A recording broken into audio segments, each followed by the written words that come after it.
Саламатсыздар, урматтуу жыйын катчылары, урматтуу Шайлоо Жаланович. Жогоруда мына бардыгы айтып өттү деймин. Эң негизгиси бул жерде биринчиден Садыр Нуркожоевичке ыраазычылык билдиребиз. Чындыгында Кыргызстанда эң чоң район, чечилбеген көйгөйлөр аябай көп.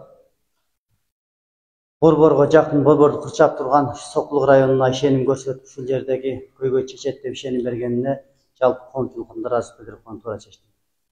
Ошону менен бирге эле жогоруда Курманбек Айбекович айтып өттү. Чындыгында коллега болуп чогуу иштедик.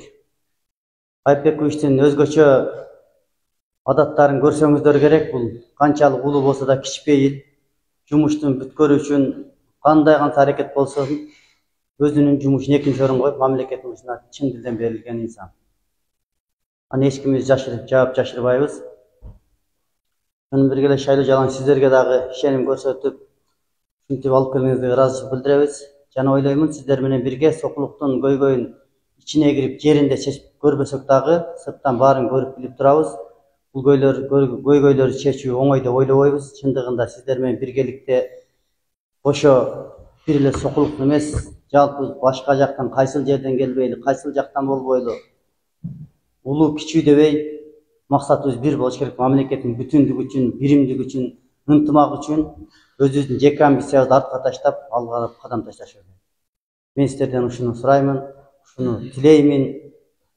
Кандай болгондо дагы чындыкты бетке айтып, чындык менен күрөшүп, элдин көйгөйүн чечкенге жардам бересиздер деп ойлойм. Дагы бир сиздерге ыраазычылык билдирем жалпыңыздарга. Курманбек Айбеков сизге ишиңизге ийгилик. Рахмат. Ушул өзүңүздүн мүнөзүңүздөн жазбай, ар дайым алга кадам ташташыңызга тилектешпиз. Үй бүлөңүзгө аманчылык болсун, тынччылык болсун, заманыбыз тынч болсун, элибиз тынч болсун. Элибизден ынтымак кетпей, жергебизден береке кетпей, дайым жакшы күндө, тынчтыкта бириккенге жолукканга Кудай насип этсин. Урматтуу жетекчилер.